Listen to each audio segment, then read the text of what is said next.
Mother's Day, atong patalinghugan ang mensahe sa Ginoo mahitungod sa mga mother, sa mga inahan. Ang uluhan sa mensahe sa Ginoo nining tagnaa, God's design of a godly mother. Ang disenyo gyud sa Ginoo sa Dios nun nga inahan. Ang atong text makita diha sa Titus 2:3-5. Ang Ginoo iyag yung gihimo ang mga babae nga magnificent and wonderful, kahibulungan og nindot yun kaayo. Naagid sila unique nga purpose nganong gihimo sila sa Ginoo. Muna ninintag naa makita ginato ang design sa Ginoo kanila nga ma-fulfill ang iyahang purpose ug ma-maximize ang ilahang uniqueness ug mahimo gid silang panalangin sa kalibutan ug makahatag kinig kahimayaan sa atong Ginoo. Tanaw na to nining taknaa ang tulo ka butang nga naga-describe o naga-state nining design.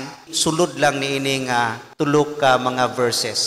Titus 2:3-5. Una, tanaw na to ang ilahang her mandate. Unsay komisyon sa Ginoo sa ilaha, sa mga inahan, sa mga babae. So a mandate is not a suggestion but a command. Ingon diha sa verse 3, likewise teach the older women to be reverent in the way they live. So sa to pa ang mandato gyud, no, ang instruction or ang command sa Ginoo sa paghimo gayud sa babae or sa inahan is to live a life nga godly, reverent. Kanang pulong diha nga reverent kana ra pod nga time gi-mention na sa New Testament. Mura silag mga priestess tawag, no, kay ginas tawag sa nag-reverent katong mga pari.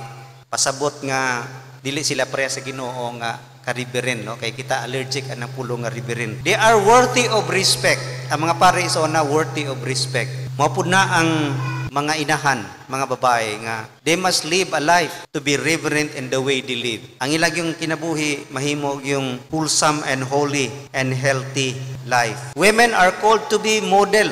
Sila modelo gayod. Ang mga babae committed gayod nga mahimong example, a pattern of example to imitate. Unang ang mga inahan model gina, model sa family, sa mga friends, bisan pa sa mga neighbor. How they act, unsa sila mo action, magkinabuhi, mo live and reacts daily should be reverent. Kana yung worthy of respect. Kinabuhi gyud nga model nga moyong tag model, pag modeling gani, it means maka-encourage. Maka-encourage sa uban mga kababayenan, mo ningon diha nga teach the older women. Ang older women mahimong encouragement sa mga younger women, the way they live, by modeling, by being a model, o gina ang iyahang tulumanon. And also, ang iyahang mandate is not only makita sa iyang pag mahimong model, kundi usab mahimo siyang mentor. Muna ingon diha, teach the older women. Teaching, kanang modeling is teaching mangyapuna, pero pinaagi sa action. We teach by deeds. Pinaagi sa action, nagtudlo ka. May kaingani ha. No. Encouragement na to others. Pero kining mentoring is to teach them, kana yung pareha sa mga teacher nga they are not simply to encourage but also gusto nilang ang mga estudyante maka-learn. That is why they insist. Mo insist gyud ba? Kanang magtudlo, mo insist gyud nga maka-learn sila, not just being a model. Unang ang mga inahan gyud sila gyud ang mag-lead sa teaching diha sa panimalay. Unang ang mandate sa Ginoo to live a godly life, mahimo kini kung ang inahan mahimong model ug mahimong mentor. Ikaduha, tadto sa the manner, ang pamaagi unsaon kini ma-fulfill nga mandate. Para ma-accomplish kini nga mandate sa Ginoo kanila, unsa karon ang mga pamaagi, the manner to fulfill this calling. Diha sa verse 10, diha, not purloining, but shewing all good fidelity, that they may adorn the doctrine of God, our Savior in all things. Kanang pulong nga adorn, mag-adorno, kana bang mga makapagwapa sa babae. Earrings, kwintas, makeup. So ang pulong diha, kini mao ang makapahimo sa ilahang nga attractive. Dili attractive, kundi attractive ang Ginoo sa ilahang kinabuhi. It means cosmetics. If you want to be beautiful, Gipadayag gid ni sa 1 Peter 3, ingon diha, your beauty should not come from outward adornment such as braided hair and the wearing of gold, jewelry, and fine clothes. Instead,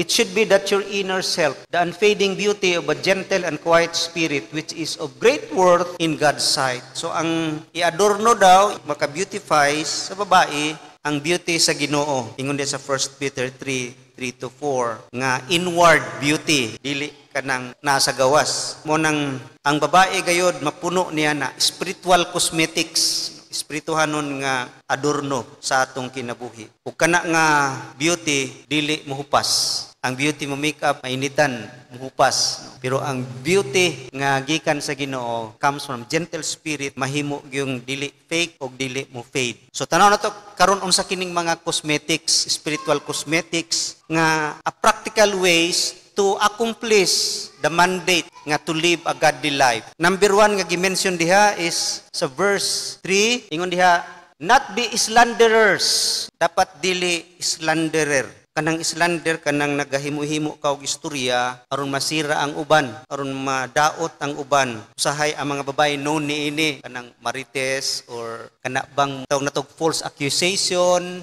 gossip, magalibak, maghimo-himog mga stories, rumors that will damage someone or wreck relationships, maguba ang relasyon. Mao man pud ang style ni Satan, maghimog lies, maghimo-himog suggestions kang Adam aron maguba ang relasyon niya sa Ginoo. Kini di gyud maayo, labi na mag-spread kag mga half-truth about people, saying unkind things about others, madamage ilang reputation og maghimo kinig kasamok sa ilang kinabuhi. Manang slander kanang imuhang pagchismis o pagdaot sa ubang tao, kay chismis gyud makasira man gyud. Mayon ta ang chismis kanang makapahimaya sa tao nga imong gichismis. Kini dili ni simple nga sala, dako ni nga sala. Tungod kay kana gong gossip, kanang maghimo kag mga false accusation nga maka-defame sa reputasyon sa uban, chismis ka sa katao, sultin nimo sa iyaha, unsa na siya. Mutuo man ni siya. Sa iyang pagtuo, mao pud na ang iyang feeling. Masuko na pud na siya ato. Kay mo na imong gibati atong tawhana, di ba mga babae? Di ikaw nagtulak sa iya nga makasala, nga nag-hate siya sa imong gi-hate. Mo nang ingon diha unsay punishment ani according sa Bible? Diha sa Matthew 18:6. But if anyone causes one of these little ones who believe in me to sin, it would be better for him to have a large millstone hung around his neck to be drowned in the depths of the sea. Kana daw nagatulak og uban para makasala, ang maayo daw ana ilabay sa laod, hiktan diri og katong bugat bitaw nga bato, makadina, maunlod siya didto. Grabe gyud ang judgment sa tao nga makapatulak sa uban nga makasala. So false accuser, gossiper, ang mga babae dili gyud ingana nga mahimong ma-abuse verbally. Men may abuse physically, pero ang babae mo abuse verbally. Mo na atong timanan usab. So not be slanderer, mo nang usa ka cosmetic, usa ka iadorno sa tinuod nga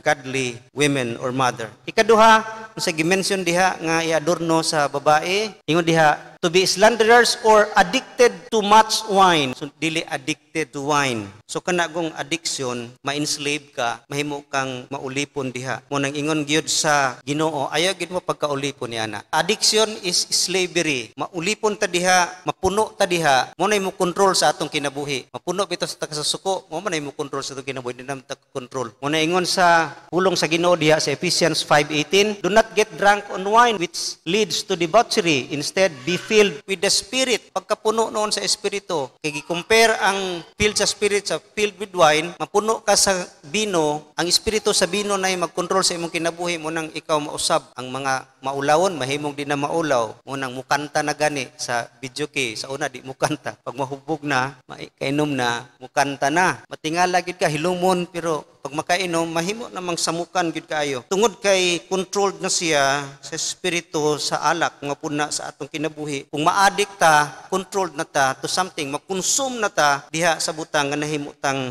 addict. Mo nang don't give no to addiction. Don't give yourself to it kay mo-consume ka na sa atong kinabuhi. So gipadayag dinhi nga dili lang gyud na sa alak ang gi-mention diha or gipasabot diha. Tanang mga butang nga mahimong addict ang mga mama. Usahay kining kuan lagi pagka marites maka-addict pud ni, di makontrol ni atong dila no, unbridled tongue, addict na ta diha. Materialism na addict na ta sa mga material nga butang. Social media maka-addict, Di na tayo control. And also passion, no? Kuning anong pagwapa, pagpagkuan gyud sa babae, mahimong addiction mo nang not addicted, isa na ka adorno sa kinabuhi sa babae. Then also, ikatulo is love their husbands and children. Mo nang paghigugma gyud, usa na ka makita nato nga kalidad sa babae or sa mother nga nahigugma sila sa ilahang husband. Love is not feeling, but love is a faithful action nga wala nag-agad sa feelings na yung mga nagminyo tungod sa ilahang gibati. Pag mawala na ang gibati, mangita naglusot, muiwas na sa kaminyoon. Love is an unconditional commitment to an imperfect person.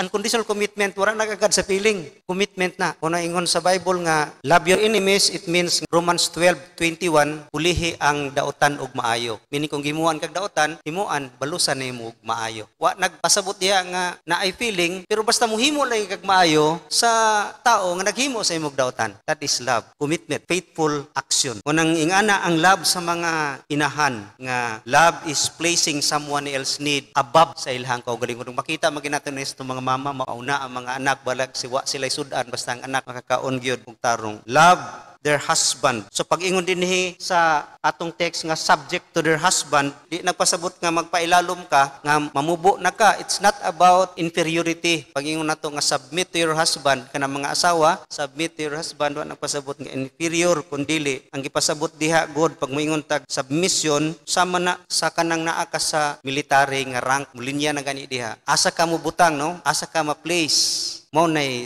submission or subject nga diin voluntary submission, dili na nagpasabot asay ubos kundili it's all about responsibility. Unsay imuhang function, no? Unsay imong function diha ka. So pasabot nga ubos ka. So mao gina ang function sa babae. Munang gitawag gyud ang babae nga taken from man's rib, gikuha gyud sa kilid ni Adan tungod kay siya special. Wala sa gikuha sa tiil ni Adan nga mahimong ubos sa iyaha. Wapod siya gikuha sa ulo ni Adan nga mahimong taas sa lalaki. Gikuha siya sa rib. Miing kabahin gyud beside, stand side by side with the man. Munang close to his side. Makita nato na sa creation. Paghimo sa Ginoo kang Eve, dili ma-feel ni Adan unsa gyud ang purity, ang holiness sa Ginoo. Di niya makita ang love or protection and support sa Ginoo. Mo nang gihimo ang babae. Kay ang babae mo expression sa love, support, submission, purity naa sa babae. So God made Eve to share Adam kinsa siya sa kinabuhi ni Adam. I fashioned in you my holiness, my strength, my purity, my love, my protection and support. You are special because you are an extension of me.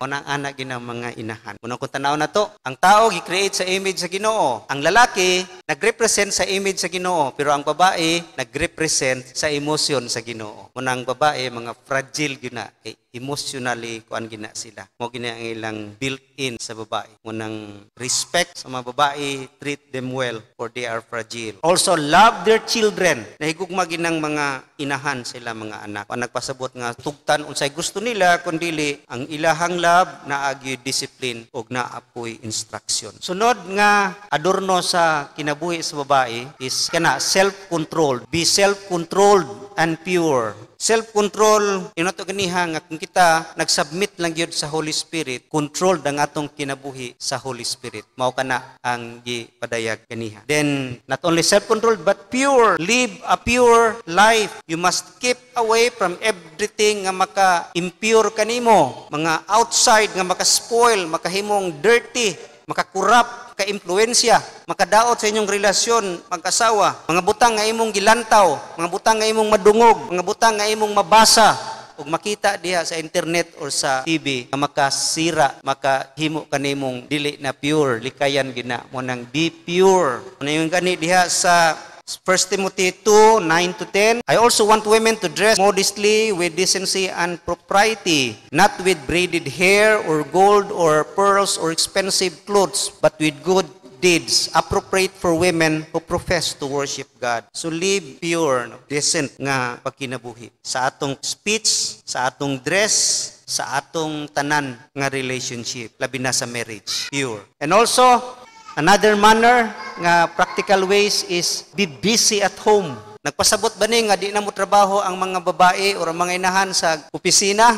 Dili kundi ang priority gayud sa mga inahan mao gid ang panimalay. Ingon diha sa Proverbs 31:15 to 17, she gets up while it is still dark. She provides food for her family and portions for her servant's girl. She considers a field and buys it out of her earnings, and she plants a vineyard. She sets about her work vigorously. Her arms are strong for her task. Mo nang babae gyud no, kugihan gyud kaayo. Busy diha sa panimalay. Siya gitawag nga homekeeper. Mo nang di busy at home. O nay usa ka adorno sa babae or sa inahan. Then next is be kind. Ingon diha, after sa busy at home, to be kind. Kind being a nice people, friendly to other people, and also bless other people. Mao na ang mga cosmetics. Mo nang angay taod gyud sa mga babae. Angay i-adorno, no? I-beautify sa babae. It means nga put a lipstick of a kind tongue, blush of purity and innocence, foundation, no? Makeup na foundation. Foundation of godliness, nya eyeliner of compassion, and also mascara of sincerity. Nindot kayo. Muna gid ang babae. Siya gyud ang expression sa Ginoo. Nagadayag gyud sa godliness. Munang ang mga babae, ang mga inahan mao gini nagpalig-on sa pamilya. Sila gyud pag-teach may sa bata, then mahimong maayo ang bata, then mahimong maayo ang family, then mahimong muipikto kini sa simbahan, sa iglesia. Mahimo pong powerful witness og strength kana sa church.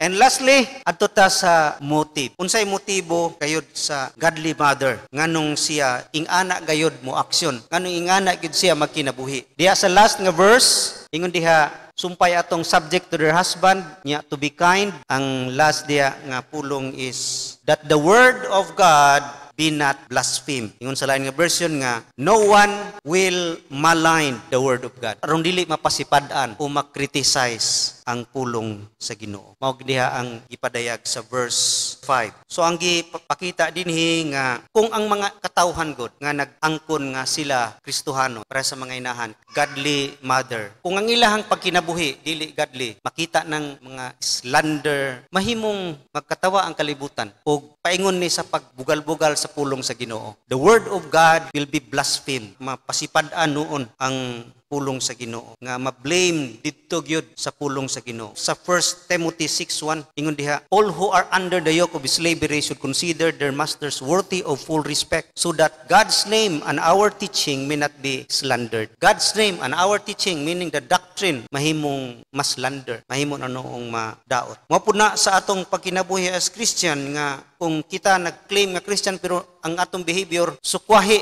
dili mao sa atong gi-claim or ingon sa Bible, mahimo gyud ning makatawa ang kalibutan. Makita pud nato ni sa diya sa internet mag-debate ang mga tawo mahitungod sa kamatuoran. Pero ang ilahang pamaagi nagsinagitay, nagsigig linibakay, naghimog mga pulong nga wa kay buot, unsa man na imong tubag, murag wa man kakabasa. Personal attack, magkatawa ang kalibutan. Munang the way they react, they reply, sakit, mean kayo ang mga tao diha. Pero ang ilang gilalisa ng pulong sa Ginoo. Munang mahimo na noong mapasipadan. Pariyaan ng nay mga tao nga muingon nga kung nakasala ang usa ka tawo sa labi sila, di ba love your enemies? Mo na ingon sa Bible, ang tubag putong isa. Tinuod man na pero ningon pud ang Bible nga what you sow you will reap, ag isumbag pud. Unsa imong gipugas mao pud na imong anihon. Mo nang napasipadan nahimo na yung katawa na ang pulong sa Ginoo. Dili na pud effective ang pulong sa Ginoo. The world will not listen or believe anymore. Di na mutuo ang kalibutan. Mahimo nang magkatawa because ang kalibutan di maminaw sa atong gisulti, but they watch what we do. Di na maminaw sa imong kamaayo sa imong Bible knowledge kundi gitan-aw nila ang atong